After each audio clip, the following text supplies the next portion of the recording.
जाने वाली किस्मों के लिए 16 से 18 किलो बीज 1 हेक्टेयर के लिए काफी रहते हैं। बोने से पहले बीजोपचार कर लें। मक्का की उन्नत किस्में बोना चाहते हैं तो पूसा जवार मक्का 1, उन्नत पूसा HM4, उन्नत पूसा HM8, उन्नत पूसा HM9, विवेक संकर मक्का 4, विवेक संकर मक्का 5 बो सकते हैं। मक्का की किस्मों का चयन अपने इलाकों को ध्यान में रखकर करें। मिट्टी परीक्षण के आधार पर ही उर्वरकों को इस्तेमाल करें। आमतौर पर पूर्णकालिक किस्मों के लिए 120 से 150 किलो नाइट्रोजन 1 हेक्टेयर के लिए काफ़ी रहती है। वहीं माध्यम पकाने वाली किस्मों के लिए 80 से 100 किलो और जल्दी पकाने वाली किस्मों के लिए 60 से 80 किलो नाइट्रोजन 1 हेक्टेयर के लिए काफ़ी रहती है, जबकि 60 किलो फास्फोरस 50 किलो पोटेशियम प्रति हेक्टेयर दर से सभी किस्मों के लिए ज़रूरी होता है।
जी।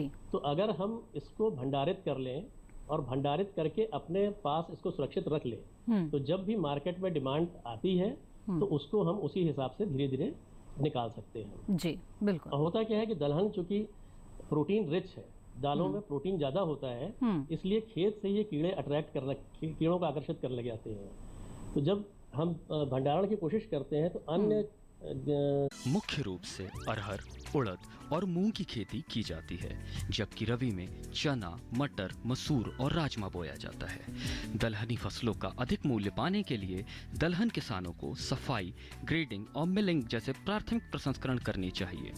खाने के लिए साफ दाने वाली दाल प्राप्त करना मिलिंग का मुख्य मकसद होता है। दलहनी फसलों में आमतौर से बीज छिलके से मजबूती से चिपका रहता है। छिलके को हटाना और बीज पत्रों को अलग अलग करना ही मोटे तौर पर दाल मिलिंग कहलाता है। अरहर में गोंद की मात्रा ज्यादा होने के कारण दाल बनाने की प्रक्रिया में छिलका मुश्किल से छूटता है। सभी तरह की दलहनों में छिलका उतारने और दाल प्राप्त करने के लिए मिलिंग से पहले छिलके की पकड़ को कम करने के लिए कुछ उपचारों की जरूरत होती है। अरहर की व्यावसायिक मिलिंग के लिए उत्तर भारत में तेल और जल उपचार यानी शुष्क विधि सबसे ज्यादा इस्तेमाल की जाती है, जबकि देश के दक्षिणी हिस्सों में लाल मिट्टी उपचार यानी गीली विधि ज्यादा प्रचलित है।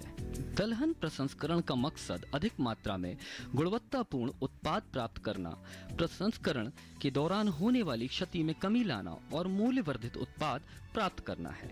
दलहन प्रसंस्करण का उद्देश्य बीज पर चढ़े बीज कवच या छिलके को ढीला करना, किसी उचित रगड़ाई यंत्र से छिलके को हटाना, दालों को दलना, जरूरत हो तो उपयुक्त आकार के कड़ों का आटा तैयार करना है।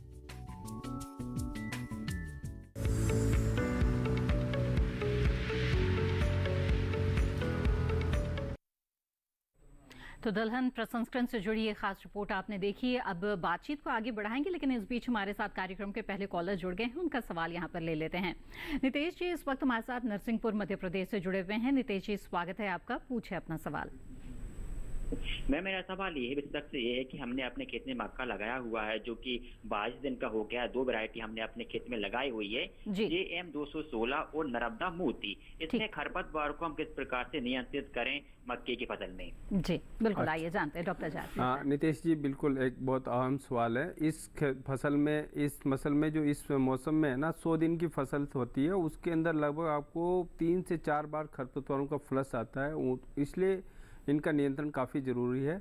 और इसके नियंत्रण के लिए अगर आपके पास जो ब्लेड हैरो है, जिसको कुल्फा कहते हैं, जो आपका बैल चलित भी होता है और आजकल ट्रैक्टर चलित भी हो गया है, तो वो अगर आपके पास उपलब्ध है और आपने पंक्तियों में अच्छे से बुआई की है तो उससे आप हल की निराई गुराई करें, जो आपकी 15 से 20 दिन पे, एक 20 दिन पे और एक 30 से 40 दिन के बीच में करनी होती है।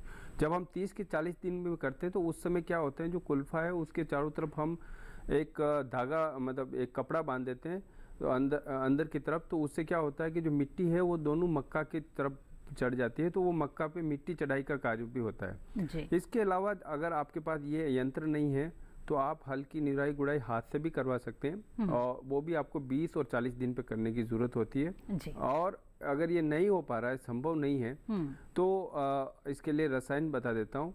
जो आपने मक्का बुआई कर रखी है और जो कि 20-25 दिन की हो रखी है, तो इसके ऊपर आपको एक टोपरामेजोन है, वो आपका 25 ml या 25 से 30 ml 1 एकड़ का, या फिर टेम्बोट्रीन है वो 115 ml प्रति एकड़ के हिसाब से, इन दोनों में से कोई रसायन आपको मिलता है।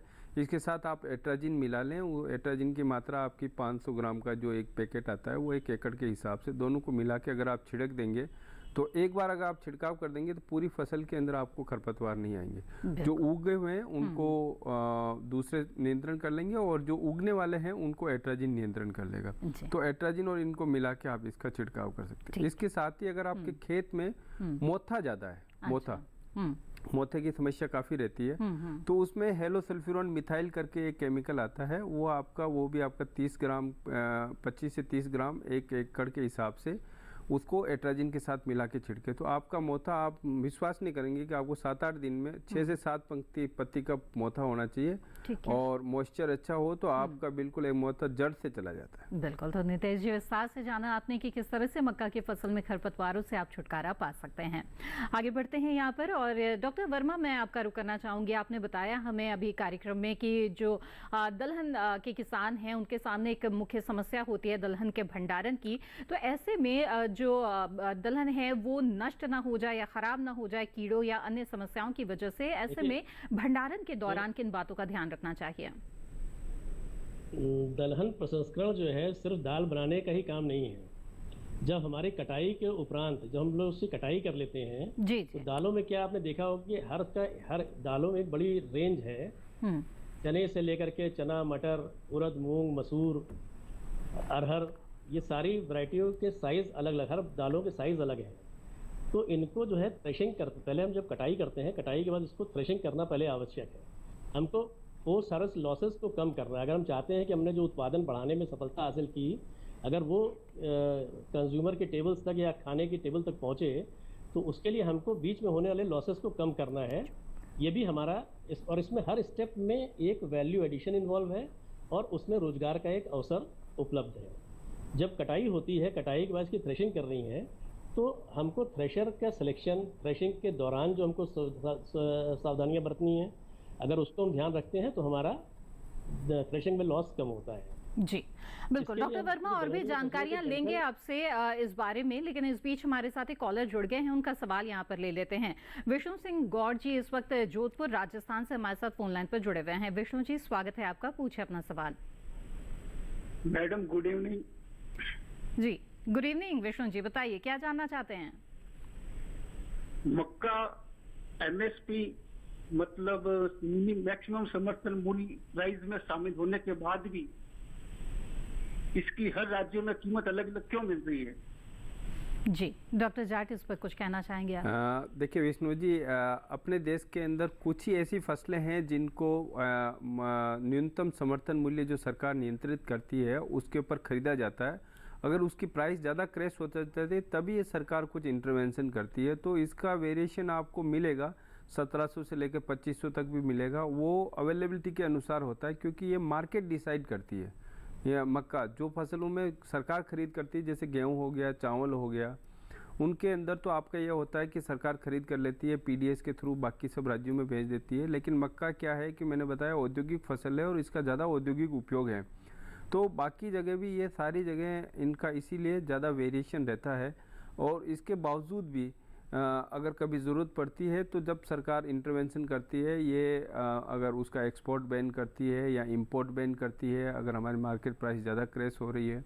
लेकिन अब मुझे जो लगता है जिस तरह से इसकी डिमांड है, काफ़ी जगह से हमारे पास जो मुर्गी के सेक्टर से भी उनकी डिमांड आती है कि सर हमें ये आप अश्योर करिए कि हमारी मुर्गी के ऊपर कोई अफेक्ट नहीं होना चाहिए, हमारे पास सफिशिएंट मक्का उपलब्ध होनी चाहिए, ताकि क्योंकि ये जब इथेनॉल बनाएंगे तो उसकी कमी पड़ने की संभावना बनी रहती है। जी विष्णु जी, उम्मीद है आपके सवाल का जवाब मिल गया होगा। इसी के साथ यहाँ कार्यक्रम में वक्त हो गया है एक छोटे से ब्रेक का। जल्द हाजिर होंगे, आप बने रहें दूरदर्शन के साथ पर।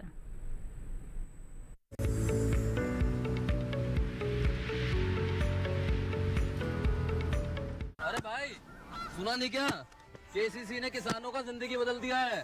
देश के छोटे किसान 1,60,000 रुपये तक का कर्ज बिना किसी गारंटी को ले पाएंगे। ब्याज खोरों से भी पीछा छुटा। मैं तो जैविक खेती का पूरा सामान मंगा लिया, केसीसी का भी कोई दबाव नहीं है। ब्याज चुकाने के लिए पूरा 1 साल मिलता है। समय पर भुगतान करने पर केवल 4% के सालाना ब्याज पे लोन मिल गया मुझे। अपना आधार कार्ड, लेटेस्ट फोटो और जमीन के कागजात लेके अप्लाई करो बस। और नामांकन भरने के लिए जेब भी ढीली नहीं करनी पड़ी।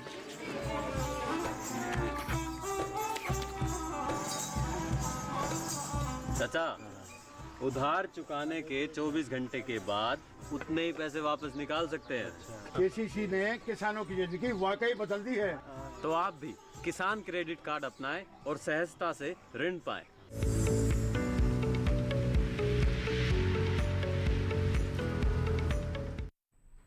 ब्रेक के बाद आप सभी का फिर से स्वागत है। आप देख रहे हैं कार्यक्रम हेलो किसान। इस कार्यक्रम में आज हम मक्का की बुआई और दलहन प्रसंस्करण के बारे में चर्चा कर रहे हैं। इन विषयों से जुड़ी हुई जानकारी अगर आप हासिल करना चाहते हैं तो आप हमारे टोल फ्री नंबर पर कॉल कर सकते हैं या फिर व्हाट्सएप या फिर ईमेल आईडी के जरिए भी अपना सवाल हमें भेज सकते हैं। आगे बढ़ते हैं। इस वक्त हमारे साथ एक कॉलर जुड़े हुए हैं, उनका रुख करते हैं। कैलाश जी इस वक्त हमारे साथ उज्जैन मध्य प्रदेश से फोन लाइन पर जुड़े हुए हैं। कैलाश जी स्वागत है आपका, पूछिए अपना सवाल। मैडम हमारे यहाँ ये मक्का वो लगाया तो उसके अंदर इल्ली का प्रकोप ज्यादा है, तो इसके लिए कौन से दवा का छिड़काव करें? जी जी आइए जानते हैं, डॉक्टर जाट बताएं। कैलाश जी, इस समय जो मक्का में इल्ली लगती है वो 2 तरह की इल्ली होती है। एक तो बीच वाला गोब है, उसको सड़ा देती है और अगर आप निकालेंगे तो उसके अंदर बहुत सफ़ेद सफ़ेद छोटे से कीड़े दिखते हैं। तो उसका नियंत्रण करने के लिए हम लोग क्लोरेंट्रानिपोल होता है उसका छिड़काव करते हैं। लेकिन ये आपको 12 से 20 दिन के बीच ही करना है, उसके बाद छिड़काव करने का कोई मतलब नहीं है। और इसके अलावा एक नया कीड़ा है जिसका नाम है फॉल आर्मी वर्म, और ये कीड़ा काफ़ी हद तक नुकसान करता है और इसकी 30 से 35 दिन में एक जनरेशन पूरी होती है और काफ़ी मल्टीपल जनरेशन, मतलब अलग अलग तरह की, कोई छोटे बच्चे भी हैं, कभी उसके अंडे भी हैं, सारी चीज़ आपको खेत में मिलेगी। तो इसको ये देखा गया कि जब ये कीड़ा हमारे देश में पहली बार 2018 में मई में आया था और 2019 में लगभग 2-4 राज्यों को छोड़ के इस पूरे देश के अंदर फैल गया। तो ये कीड़ा अमूमन आपकी जो मानसून की बारिश होती है इसके साथ ये कीड़ा आता है, क्योंकि जो आपका नॉर्थ ईस्ट है उसमें आपकी मक्का की बुआई मार्च अप्रैल से शुरू हो जाती है और वहाँ वो कीड़ा होता है और वहाँ से वो उड़ के उसके साथ आता है और ये 500 किलोमीटर तक एक उसका नरमादा आराम से उसको ट्रैवल कर सकता है। और जहाँ भी आप मक्का बोते हैं तो बहुत छोटी मक्का के अंदर भी वो कीड़े दे देता है। तो ये क्या होता है कि मक्का हमें ये जो पौधे के गोब में रहता है, बीच वाला जो भाग होता है उसके अंदर रात में रहता है, दिन में छुप के रहता है और रात के अंदर खाता है, इसलिए किसानों को पता नहीं लग पाता है जी।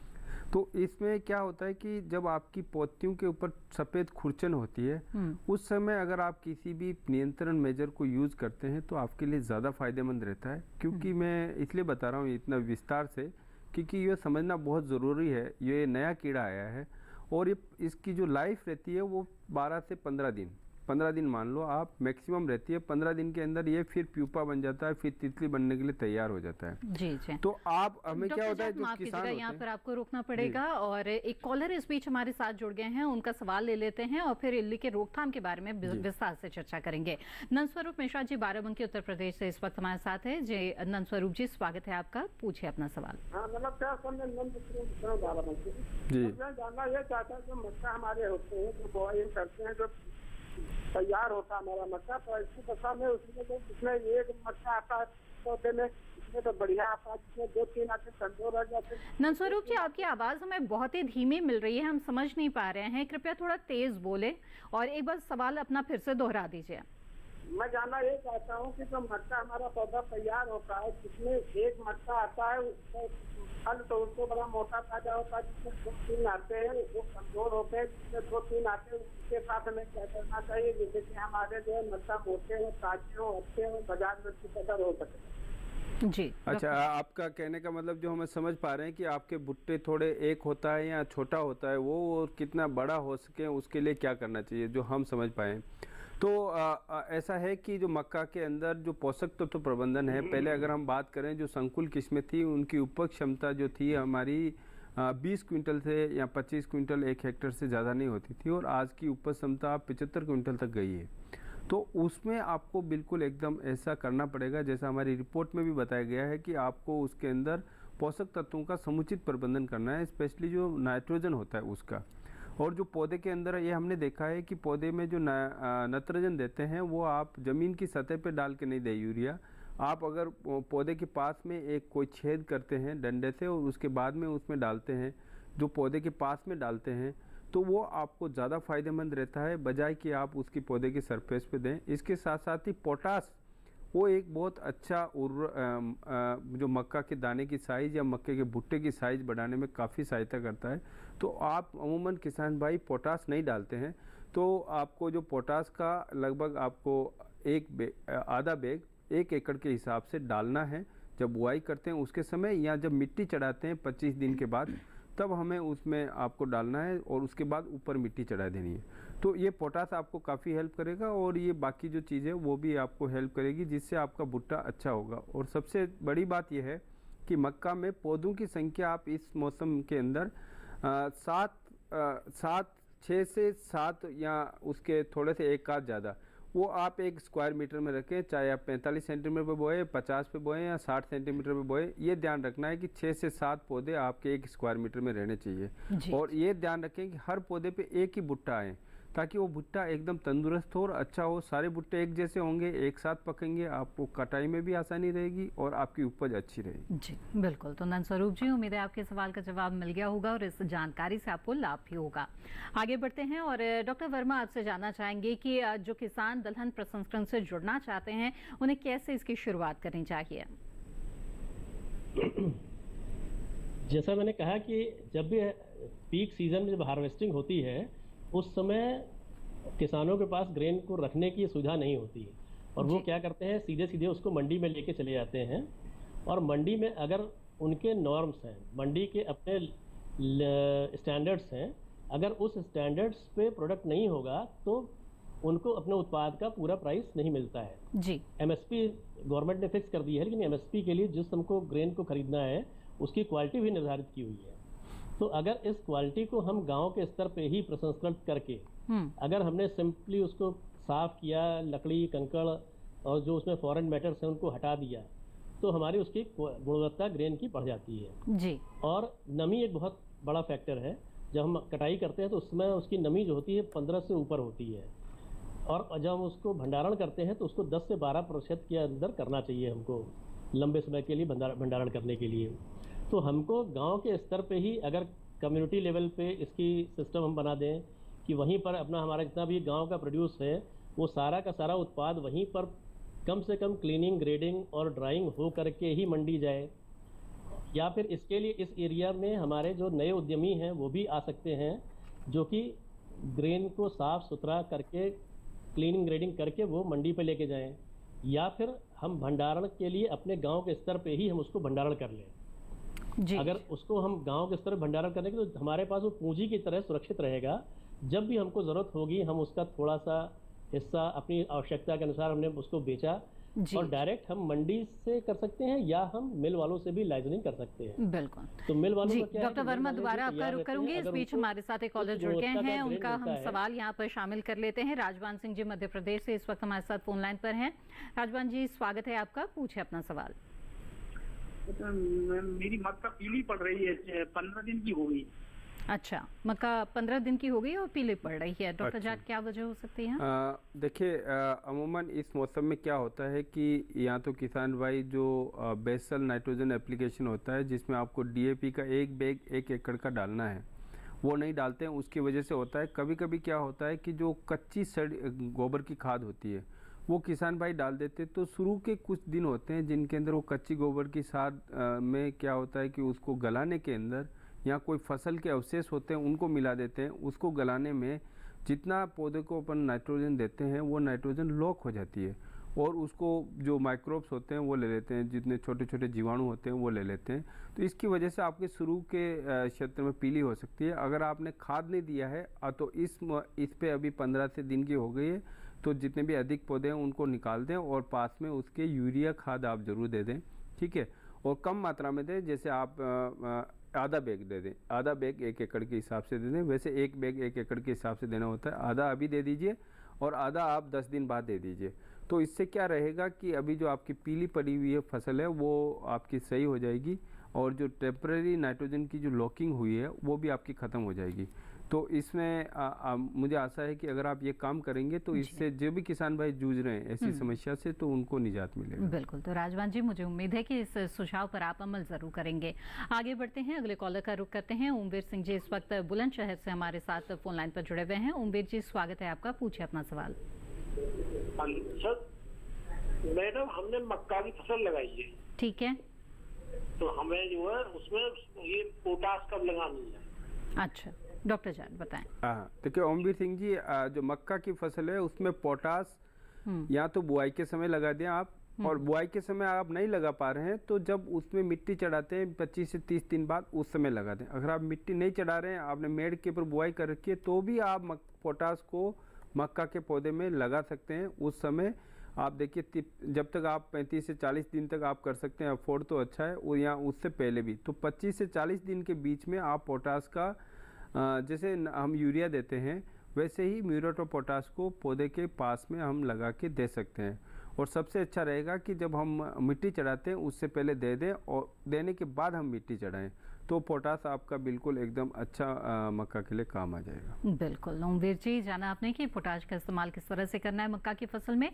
आगे बढ़ते हैं और हमारे बहुत सारे दर्शकों के सवाल व्हाट्सएप के जरिए भी आ रहे हैं, उन्हें कार्यक्रम में शामिल करते हैं।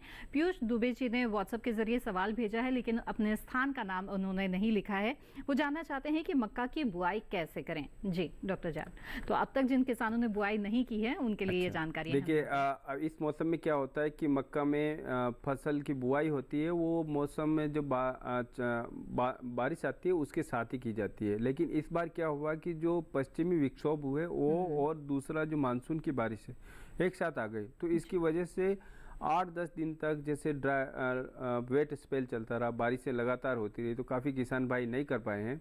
तो वो क्या करें कि किसान भाई अपने खेत में जब भी आपका खेत बत्तर आता है उस समय आप एक हल्की जुताई कर दें, और जुताई करने के बाद आप अगर मेड़ बना सकते हैं तो मेड़ बना के बुआई करने में मक्का में फ़ायदा इसलिए रहता है कि जो आप मेड़ बनाते हैं उसमें फिर नालियाँ बनती हैं, तो वो नालियाँ आपका जल निकास का काम भी करती है और जल संचय का काम भी करती है। तो आप नाली बना के बुआई करें तो सबसे अच्छा है। और आजकल बेड प्लांटर उपलब्ध हैं, multi crop bed planter market में उपलब्ध है, वैसा कर लें। नहीं तो आप बेड बना दें और हाथ से भी इस मक्का को लगा सकते हैं। तो मेड़ पे आप लगाएंगे तो आपकी एक साथ जमेगी और साथ में ही उसके अंदर जो अल्पकालिक जो जलमग्नता होती है वो भी कम होगी, उसके जड़ों का विकास अच्छा होगा। तो आप 60 से 70 सेंटीमीटर की दूरी पे आप मेड़ बना लें और 20 से 25 सेंटीमीटर के दूरी के ऊपर एक एक बीज आप लगाएं और 3 से 4 सेंटीमीटर गहराई पे आप लगा सकते हैं। तो इस तरह से आप मक्का की अच्छी बुआई कर सकते हैं। जी जी बिल्कुल। अब आगे बढ़ते हैं और डॉक्टर वर्मा आपसे जानना चाहेंगे कि दलहन प्रसंस्करण के जरिए कौन कौन से उत्पाद बनाए जा सकते हैं। देखिए, दालें जो है हम लोगों के यहाँ 365 दिन खाई जाती हैं शाकाहारी परिवार में, और जो मांसाहारी भी हैं उनके यहाँ भी दालें किसी न किसी फॉर्म में आती हैं। जी जी। तो सारी हर प्रकार की दाल जो है हम लोग के घर में पहले बनाया करते थे, कॉटेज कुटीर उद्योग की तरह से था या घरेलू उद्योग कह लीजिए। तो हर घर में चक्की होती थी और उसको हम दाल बनाते थे, छिलका उतार करके ही उसको प्रयोग में लाते हैं। जी। तो छिलका उतारने के लिए क्या है कि अलग अलग दालों में गोंद की मात्रा और छिलके की पकड़ वो अलग अलग है।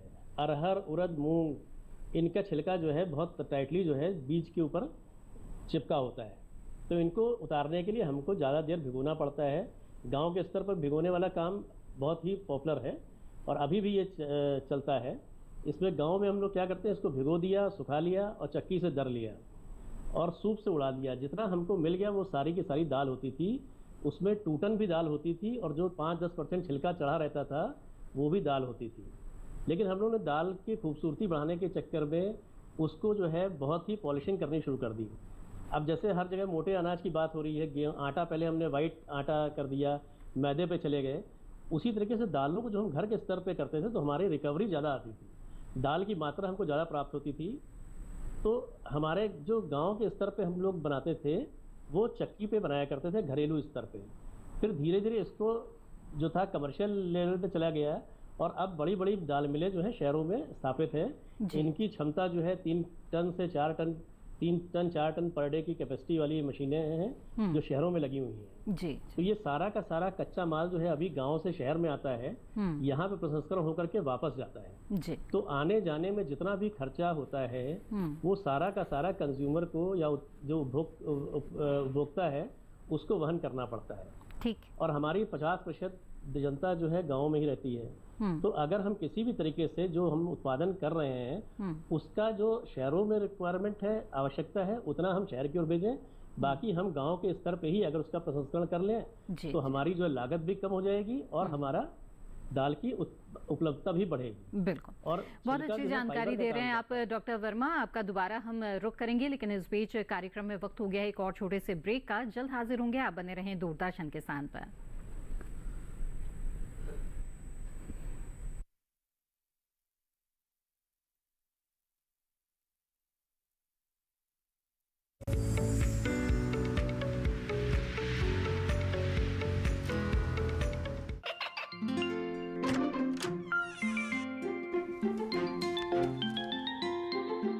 ये क्या हो रहा है? काशवी, इतने कम मार्क्स? काशू बेटा पढ़ा करो, पढ़ोगी नहीं तो आगे कैसे बढ़ोगी? मम्मा मैं भी तो आपसे यही कहना चाहती हूँ, पढ़ा करो। आप पढ़ोगे नहीं तो आगे कैसे बढ़ोगे? मतलब?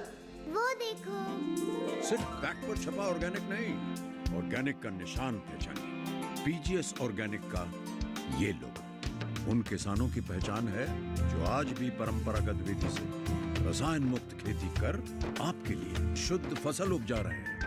अब समझे मम्मा, अगर मैं प्योर ऑर्गेनिक फूड नहीं खाऊंगी तो अच्छे मार्क्स कहाँ से लाऊंगी? अच्छा बच्चों, जैविक खेती की इस मुहिम को आगे बढ़ाइए, शुद्ध ऑर्गेनिक अपनाइए।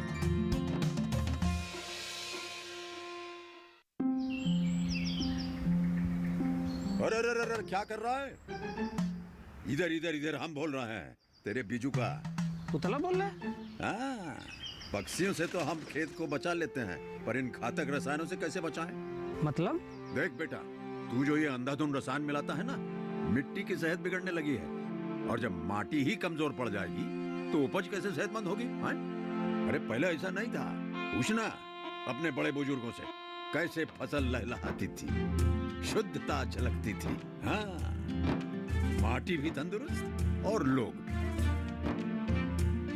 पहली वाली बात कहाँ?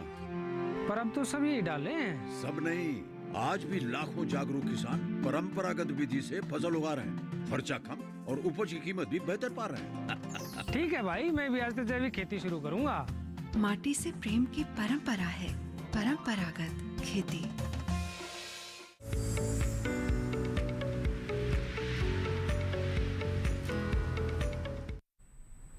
ब्रेक के बाद आप सभी का फिर से स्वागत है कार्यक्रम हेलो किसान में, जिसमें आज हम बात कर रहे हैं मक्का की बुआई और दलहन प्रसंस्करण के बारे में। इस वक्त हमारे साथ एक कॉलर जुड़े हुए हैं, आइए उनका रुख करते हैं। दुलीचंद मीणा जी अलवर राजस्थान से इस वक्त हमारे साथ फोन लाइन पर हैं। दुलीचंद जी स्वागत है आपका, पूछे अपना सवाल। हाँ जी मैडम जी बताएं, क्या जानना चाहते हैं? मैडम जी मैंने मक्का की बुआई की थी, मक्का सही नहीं हुई, इसमें एक एक पेड़ उग रहा है, सही नहीं हुई मक्का। जी देखिए क्यों नहीं उगा, मतलब किस वजह से? हेलो, कोई कीड़ा खा रहा है उसको, आपने कुछ देखा है ऐसा? लगता है हमारा संपर्क चलो टूट ठीक गया। है। ठीक तो ऐसा होता है कि अमूमन ये दिक्कत आती है, जो मैंने बताया कि कुछ जगह ये होता है कि इस मौसम के अंदर बारिश होती है, तो कुछ जगह आपका बीज ऐसी जगह गिर जाता है जहाँ पानी ज़्यादा भरा रह जाता है। अगर 2 दिन पानी भरा रह जाता है तो उसमें बीज सड़ने की संभावना रहती है। तो आपको हमेशा ही मेड़ बना कर अगर बुआई करते हैं तो इस समय काफ़ी हेल्प मिलती है। और जो भी आपका बीज है वो आपका उपचारित होना चाहिए। अगर उपचारित जो बीज होता है उसमें क्या होता है कि अगर जो जड़ गलन रोग होते हैं या इस तरह के रोग होते हैं वो भी कम आते हैं। उसमें आपका 22 2 ग्राम प्रति किलोग्राम बीज के हिसाब से करें। और या फिर इसके अंदर जो मैं कीड़े की बात कर रहा था, इल्ली की बात कर रहा था, फाल आर्मीवर्म की, इसके लिए भी आपको सायंट्रानिपोल और थायोमिथोक्सोम का एक मिश्रण आता है। उसमें 4 से 6 मिलीलीटर प्रति किलोग्राम बीज के हिसाब से उपचारित करके बो सकते हैं। तो उपचारित बीज जो होता है वो आपका जल्दी जमता है।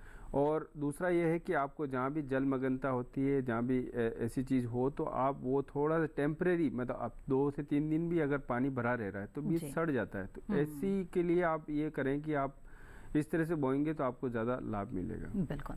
तो दुलीचंद जी जाना आपने कि किस तरह से आप सफलतापूर्वक मक्का की खेती कर सकते हैं।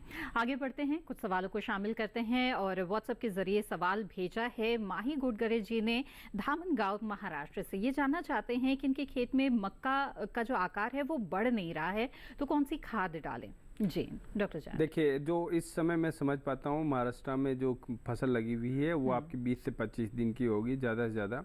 तो इस समय आपको एक तो जितने भी पौधे ज़्यादा हैं या फिर जो रोगग्रस्त हैं या कीटग्रस्त हैं उनको निकाल दें। और निकालने के बाद आप 1 बैग यूरिया प्रति एकड़ के हिसाब से आप डालें। और तो जो आपकी फसल की बढ़वार जो हो नहीं पा रही है वो हो जाएगी, अच्छी होगी। और इसके साथ ही अगर आप 20 से 25 दिन के बाद वाली फसल है तो उसके अंदर आप पोटास भी डाल सकते हैं। 20 से 25 किलोग्राम पोटास यूरिया के साथ भी मिला के डाल सकते हैं और फिर उसके बाद मिट्टी चढ़ा सकते हैं। तो आपकी फसल अच्छी हो जाएगी। और आप बिल्कुल क्विक रेस्पॉन्स चाहते हैं इस तरह से, तो आप अपनी फसल के ऊपर 2 से 3% जो साधारण यूरिया होता है उसका छिड़काव कर सकते हैं, या 4 से 6 मिलीलीटर प्रति लीटर पानी के हिसाब में डाल के आपका नैनो यूरिया का छिड़काव भी कर सकते हैं। तो इससे जब छिड़काव करेंगे तो उससे आपकी फसल कभी थोड़ा, अभी मैं बताया जैसे कि आपको एक अल्पकालिक जलमग्नता हो जाती है, उसकी वजह से भी पौधा कभी कभी अपनी जड़ों में श्वसन अच्छे से नहीं कर पाता है और पोषक तत्व नहीं ले पाता है। तो वो भी आपकी एड्रेस हो जाएगी अगर आप परनी छिड़काव कर दें।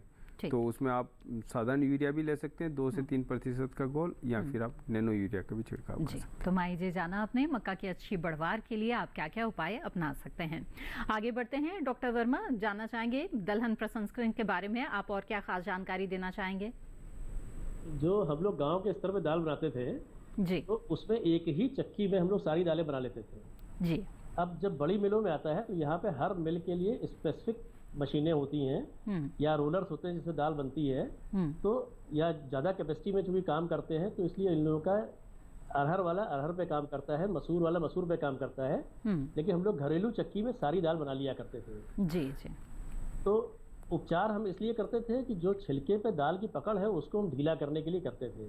तो पहले हमने दाने को भिगो लिया और सुखा लिया, और इससे क्या होता है छिलका उसमें ढीला होता है, गोंद उसके अंदर जो बीच में होती थी वो निकल जाती थी और वो हमारा छिलके की पकड़ ढीली हो रही थी। उसको चक्की से दराती से दर लेते थे और सूप से उड़ाते थे। अब जब कमर्शियल लेवल पे आया, बड़ी मिलों में आया, तो इनके पास भिगोने और सुखाने के लिए समय नहीं है। तो यहाँ पे बड़ी मिलों में तेल का उपचार किया जाता है।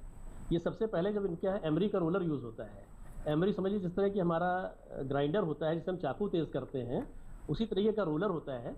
इस रोलर के ऊपर से ग्रेन को निकाला जाता है और उस पर हर बार जितनी बार निकाला जाता है उस पर एक खरोच पड़ती है। जितनी बार खरोच पड़ती है और उसके बाद उसमें उपचार करते हैं। तो ज़्यादातर बड़ी मिलों में तेल का उपचार किया जाता है। तेल मिला करके ये ग्रेन को रख देते हैं जिससे कि छिलका में ग्रेन जो है तेल जो है छिलके में नीचे एब्जॉर्ब होता है, और इसको फिर 2-3 दिन अल्टरनेट धूप दिखाना और फिर उसको छाए में रखना, तो गर्म और सर्द से धीरे धीरे क्या होता है, छिलके की पकड़ छूटने लग जाती है।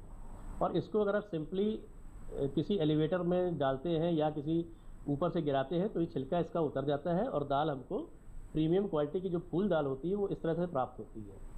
और जिसका छिलका नहीं उतरता उसको दोबारा उपचार के लिए भेजा जाता है, या फिर उनको रोलर में दोबारा डालते हैं, तो ये सेकंड ग्रेड की दाल बनती है। जी जी बिल्कुल। हम लोग क्या करते हैं, गांव के स्तर पे जो थी, हमको दाल के छिलका उतारने की हम ज़्यादा चिंता नहीं करते थे।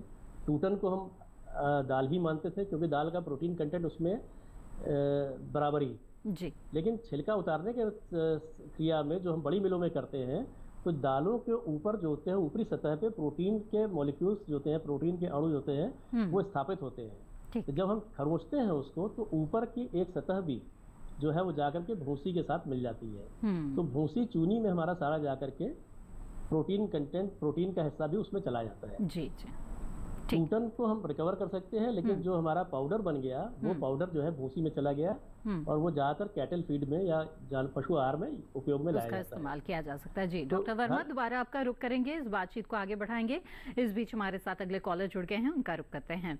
आलोक कुमार जी खगड़िया बिहार से इस वक्त हमारे साथ जुड़े हुए हैं। आलोक जी स्वागत है आपका, पूछे अपना सवाल। हेलो हेलो जी आलोक जी बताएं। मैंने 2.5 फीट का गांठ हो गया है मकई का जी, उसमें कीड़ा लग गया है। मकई में कीड़े लग रहे हैं? हाँ, गांठ में कीड़ा लग रहा है जो खा जाता है पत्ता। जी जी जी जी जी ठीक। तो जैसा हम इल्ली के बारे में पहले भी चर्चा कर रहे थे, ये अभी जो फॉल आर्मीवर्म नाम के एक कीड़ा आया है, वो पौधे के गोप में रात में दिन में रहता है, और रात में बाहर निकल के जो नई पत्ती निकलती है उनको खाता है, पुरानी पत्ती को ये नहीं खाता है। तो जब भी किसान भाई इसका प्रकोप देखें तो वो कभी पुरानी पत्ती देख कर छिड़काव नहीं करें, या कोई मैनेजमेंट मेजर्स नहीं लें, आप नई पत्ती को देख के लें, और नई पत्ती को ज़्यादा खाता है ये। तो इसके नियंत्रण के लिए आपको क्या करना है, आपके साथ सेफ फसलीकरण अगर आप कर सकते हैं तो सेफ फसलीकरण करना है। उसमें आपका जैसे मूंगफली देखी हमने, मूंगफली को आप लगाते हैं तो भी इसका प्रकोप कम होता है। इसके बाद आपका चावला हो गया, काउपी हो गया, उसको लगाते हैं वो तो भी कम होता है। तो ये दोनों फसलें, इसके साथ साथ बाकी जो दलहनी फसलें, कोई भी मूंग उड़द कोई भी आप लगाते हैं तो भी उसका प्रकोप कम होने की संभावना रहती है। और हमने ये देखा है कि जो बस फसल चौलाई उगाते हैं, रंगीन चौलाई है, अगर उसको भी इस मौसम में होती है, उसको लगाते हैं तो सबसे ज़्यादा इसका नियंत्रण होता है। इसके साथ साथ आप अगर जैविक नियंत्रण करना चाहते हैं तो आपको जो ट्राइकोग्रामा है उसका, और या फिर आपको टिलोनमस रिमस है जो आते हैं, उसको आप 5,000 प्रति एकड़ के हिसाब से, ट्राइकोग्रामा का 20,000 प्रति एकड़ के हिसाब से आप लगाएं तो उसका नियंत्रण हो सकता है। और अगर आपको छिड़काव करना है तो जो नीम बेस्ड पेस्टिसाइड है, नीम सीड कर्नल एक्सट्रैक्ट, उसका 5 मिलीलीटर प्रति लीटर के हिसाब से आप डालें, और उसमें ये देखें कि 1500 ppm से ज़्यादा नहीं होना चाहिए। अगर ज़्यादा होता है तो कभी कभी मक्का की पत्तियों के ऊपर भी उसके असर आते हैं। तो इसका नीम बेस्ड जो भी पेस्टिसाइड है उसका पौधे की गोब में भी करें और बाकी पत्तियों पे भी करें। बाकी पत्तियों पे करने का ये फ़ायदा है कि उस पर कीड़ा नहीं देगा। और बाकी जो केमिकल है, अगर ज़रूरत पड़े आपको तो बाद में केमिकल के ऊपर जाना है। और केमिकल आपको एक तो 15 से 20 दिन पे और एक 35 से 40 दिन, इन दो अवस्था के ऊपर ही आपको 15 से 20 से 25, 15 से 20 से लेकर 40 दिन के बीच में ही केमिकल का छिड़काव करना है। उससे पहले भी ज़रूरत नहीं है, उसके बाद में भी आपको नहीं करना है। नहीं तो आपका जो फोडर की क्वालिटी है वो भी असर होगा। तो उसमें केमिकलों में जैसे क्लोरान-ट्राइनिपोल है, उसका 0.4 ml प्रति लीटर, इमामेक्टिन बेंजोइट का 0.4 ग्राम प्रति लीटर के हिसाब से, स्पिनोटेरम है उसका 0.3 ml प्रति लीटर के हिसाब से आप छिड़काव करें। अगर आपको खेत में 2 बार केमिकल का छिड़काव, रसायन का छिड़काव करने की ज़रूरत पड़ रही है तो आप ये ट्राई करें कि जो पहले जो छिड़काव किया उसका यूज़ नहीं करें, दूसरी बार जब कर रहे हैं वो दूसरा केमिकल आप प्रयोग में लें तो अच्छा रहेगा। बिल्कुल। तो आलोक जी कोशिश यही करें कि पहले जैविक नियंत्रण करने की कोशिश करें और अगर बहुत ज़रूरत पड़े तभी रसायनों का इस्तेमाल करें। तो जाना आपने कि किस तरह से कीड़ों से आप छुटकारा पा सकते हैं। इसी के साथ यहाँ पर वक्त हो चला है एक और छोटे से ब्रेक का। हम जल्द हाजिर होंगे, आप बने रहें दूरदर्शन किसान पर।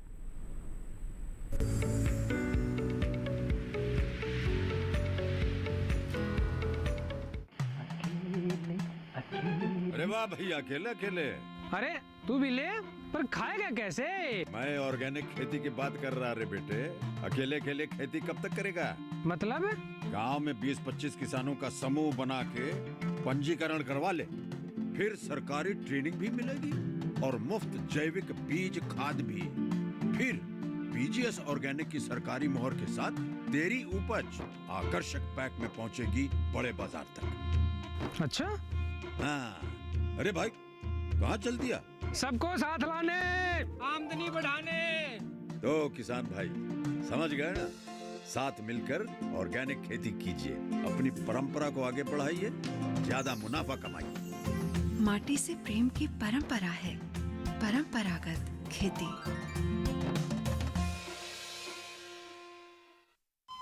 अरे सुन तो।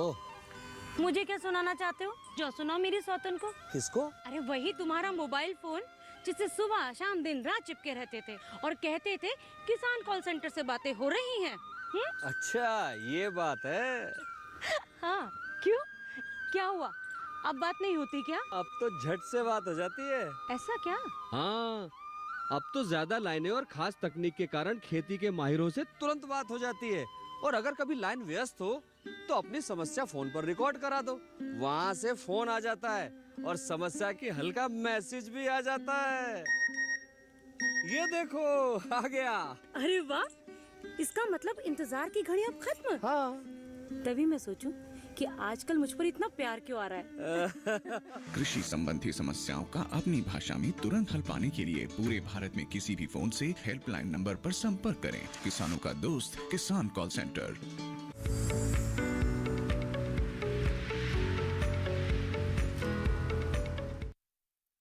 ब्रेक के बाद आप सभी का फिर से स्वागत है कार्यक्रम हेलो किसान में। इस वक्त हमारे साथ एक कॉलर जुड़े हुए हैं, आइए सीधे उनके पास चलते हैं। हरी सिंह जी कपूरथला पंजाब से इस वक्त हमारे साथ फोन लाइन पर हैं। हरी सिंह जी स्वागत है आपका, बताइए क्या जानना चाहते हैं? नमस्कार डॉक्टर साहब जी। नमस्कार जी। नमस्कार जी बताएं। डॉक्टर साहब जी, मक्के की एक बार तो कटाई हो चुकी है, 9108 लगाई थी किस्म। जी जी। और अब कौन सी किस्म लगानी चाहिए ताकि अच्छी पैदावार मिल सके? जी बिल्कुल। हरी सिंह जी, जो आपने फसल का जो चुनाव किया था वो बहुत अच्छी किस्म है और बहुत बढ़िया किस्म लगाई। और अभी जो आपको लगानी है उनमें आपका है PMH 12 है और IMS 222 और 223 है, उनको लगा सकते हैं। इसके साथ ही कुछ CP 858 किस्म है, द्रोणा है और DKC 9164 हैं और PAC 741 और 751 करके ये किस्में भी आई है। तो ये किस्मों की, क्योंकि मैं इसलिए इनको संस्तुत कर रहा हूँ कि इस क्षेत्र के लिए जो पंजाब और हरियाणा है, इसमें हमें चावल के साथ कंपटीशन करना है और चावल की उपज काफ़ी अच्छी होती है। इसलिए अगर आप इनका बीज लेंगे, क्योंकि मार्केट में मुझे पता है इनका जो भी बीज मिलेगा आपको 250-300 रुपये से किलो पर से ज़्यादा ही मिलेगा, लेकिन इसका रिटर्न काफ़ी आपको अच्छा होगा। जी जी बिल्कुल। हरी सिंह जी, उम्मीद है आपके सवाल का जवाब मिल गया होगा। आगे बढ़ते हैं यहाँ पर। डॉक्टर वर्मा, आपसे जानना चाहेंगे सफलतापूर्वक दलहन प्रसंस्करण के लिए किन खास बातों का ध्यान रखना चाहिए, क्या जानकारी देना चाहेंगे? तो जैसा मैं बता रहा था कि बड़ी मिलों में जाता है तो यहाँ पे घर्षण के द्वारा छिलका उतारा जाता है। जी जी।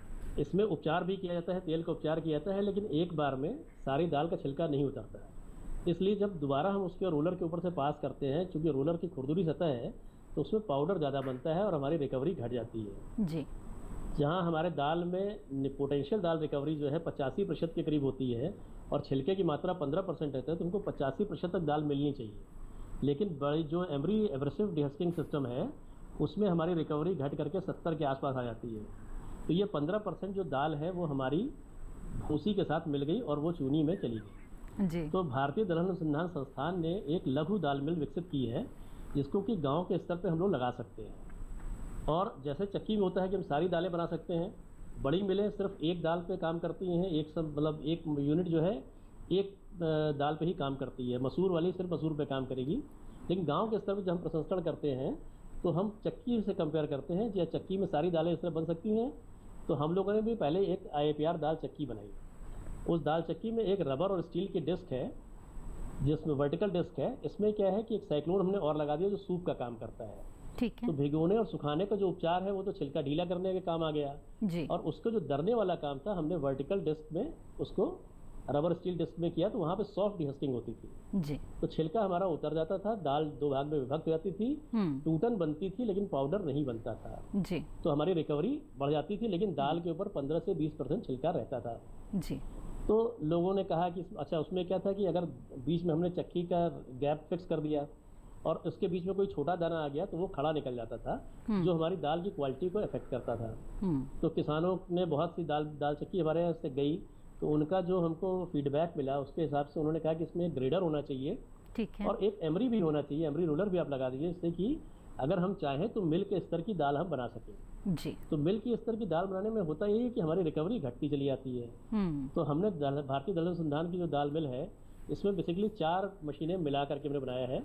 इसमें एक ग्रेडर लगा हुआ है जी। एक एमरी का रोलर लगा हुआ है, एक रबर स्टील डिस्क की चक्की है और चौथा साइक्लोन है। साइक्लोन का काम सूप वाला है जी। तो सबसे पहले जो हमारा कच्चा माल आया उसको हमने ग्रेड करने के लिए ग्रेडर में डाल दिया, तो हमको एक बराबर के दाने मिल गए, लकड़ी कंकड़ वगैरह जो है वो अलग हो गया जी। अब हमको जो दाना मिला वो यूनिफॉर्म, यानी कि जो किसानों की मांग है, उनकी जो समस्याएं हैं उन्हें देखते हुए लगातार इस दिशा में अनुसंधान भी हो रहे हैं, मशीनें भी तैयार हो रही हैं और किसान इसका लाभ उठा सकते हैं। डॉक्टर प्रसून वर्मा, आपने बहुत अच्छी जानकारियां हमें दी दलहन प्रसंस्करण के बारे में। आपका बहुत बहुत धन्यवाद हमारे साथ जुड़ने के लिए। धन्यवाद जी। आइए अब कार्यक्रम में आगे बढ़ते हैं और जल्दी से एक सवाल ले लेते हैं जो व्हाट्सएप के जरिए भेजा है हमारे एक दर्शक लाला बाना जी ने, और इन्होंने पूछा है कि मक्का में कितने बार किस अवस्था में कौन सी खाद डाल सकते हैं। जी डॉक्टर जान। देखिए मक्का में जब आप बुआई करते हैं और बुआई के समय या बुआई से पूर्व पंक्तियों के अंदर आपको 1 बैग डीएपी और 20 किलो 25 किलो आपका जो पोटास होता है, म्यूरेट ऑफ पोटास, और इसके साथ ही 15 किलो के आसपास अगर यूरिया डाल सकते हैं तो डाल दो, नहीं तो कोई बात नहीं। इसके साथ आपको 8 किलोग्राम जिंक सल्फेट प्रति एकड़ के हिसाब से डालना है। उसके बाद जब आपकी फसल 25 से 30 दिन की होती है तो उस समय आपको 1 बैग यूरिया देना है, और ऐसे ही 40 से 45 दिन की अवस्था के ऊपर भी आपको 1 बैग यूरिया का देना है। और अगर आप इसका परनी छिड़काव करना चाहते हैं तो आपसे 2 से 3% तक आप जा सकते हैं परनी सामान्य यूरिया का, यहाँ 4 मिलीलीटर प्रति लीटर के हिसाब से आप इसका छिड़काव कर सकते हैं नैनो यूरिया का। जी जी। तो ये मुख्य पोषक तत्व हैं जिनका आपको प्रबंधन करना है। बिल्कुल। आइए आगे बढ़ते हैं और जल्दी से अगला सवाल ले लेते हैं। हमारे 2 दर्शकों ने एक ही सवाल पूछा है, अजय जी ने और इसके साथ ही दिनेश जी ने, जो कि राजस्थान से हैं। जानना चाहते हैं कि मक्के में खरपतवार से छुटकारा कैसे पाएं। जी बिल्कुल, हमारे पास पहले भी ये प्रश्न आ चुका है और काफ़ी किसानों के मन में ये होगा। तो खरपतवारों का प्रबंधन हम मैकेनिकल वीडिंग करके कर सकते हैं, जो ट्रैक्टर चलित यंत्र हैं उनका प्रयोग करके, जो क्योंकि मक्का पंक्तियों में बोई जाती है और पंक्तियों के बीच में हम उसको चला सकते हैं, और जो आपकी फसल जब 15 से 20 दिन की होती है उसी समय से आपको हल्का जो 10 सेंटीमीटर से ऊपर का आपको एक परत बनानी है। तो ये परत आपकी मिट्टी की बनेगी जिसको हम मिट्टी की मल्च भी कहते हैं जी। और पानी को भी रोकेगी, साथ में आपके जितने खरपतवार है छोटे उनको मार देगी जी। और ऐसा ही आप फिर उसके बाद में जब मिट्टी चढ़ानी होती है 25 से 30 दिन बाद आप कर सकते हैं। इसके साथ आपको रसायन के जो बताए थे, मैंने कहा कि पायरॉक्सोसल्फोन होता है, उसका 400 मिलीलीटर प्रति एकड़ के हिसाब से, या फिर एट्राजिन आप छिड़काव करते हैं 400 से 500 ग्राम प्रति एकड़ के हिसाब से। रसायनों के इस्तेमाल से भी खरपतवारों से छुटकारा पाया जा सकता है। डॉक्टर असल जाट, आपका भी बहुत बहुत शुक्रिया हमारे साथ लगातार जुड़ने के लिए। धन्यवाद। तो जाना आपने विस्तार से दलहन प्रसंस्करण के बारे में और साथ ही मक्का की खेती के दौरान किन किन बातों का ध्यान रख सकते हैं आप, इसके बारे में भी विस्तार से जाना। उम्मीद है कि ये जानकारियां आपके लिए कारगर साबित होगी। आइए आगे बढ़ते हैं। हेलो किसान के अगले विषय के बारे में आपको बता दें, सोमवार को प्रसारित होने वाले हेलो किसान कार्यक्रम के दौरान विषय रहेगा प्राकृतिक खेती और साथ ही मोटे अनाज की खेती। इन विषयों से जुड़े हुए सवाल आप हमें भेज सकते हैं। आप ईमेल के माध्यम से अपना सवाल भेजना चाहते हैं तो ईमेल आईडी नोट कर ले, hellokisan2015@gmail.com। इसके अलावा सोशल मीडिया के भी अलग अलग प्लेटफॉर्म्स के माध्यम से आप हमारे साथ जुड़े रह सकते हैं। Facebook, Instagram, Twitter handle TV screen पर फ्लैश किए जा रहे हैं, इनसे जुड़कर आप अपने सवाल भेज सकते हैं, साथ ही कार्यक्रम से जुड़ी जानकारी भी हासिल कर सकते हैं। दूरदर्शन किसान के कॉल सेंटर नंबर पर भी आप कॉल कर सकते हैं। हमारा टोल फ्री नंबर है 1800-113060। सोमवार से शनिवार सुबह 6 बजे से रात 10 बजे के बीच कॉल करके आप अपने सवाल दर्ज करा सकते हैं। इसके अलावा हेलो किसान कार्यक्रम को आप दूरदर्शन किसान के YouTube चैनल पर भी देख सकते हैं। इसके लिए टीवी स्क्रीन पर दिखाए जा रहे इस QR कोड को स्कैन करें, सीधे आप हमारे YouTube चैनल से जुड़ जाएंगे, जहां पर आप हेलो किसान के तमाम एपिसोड्स देख सकते हैं। इसी के साथ आज के हेलो किसान कार्यक्रम में बस इतना ही। फिर हाजिर होंगे लेकर महत्वपूर्ण जानकारियां। तब तक के लिए दीजिए इजाजत। आप बने रहें दूरदर्शन किसान पर। नमस्कार।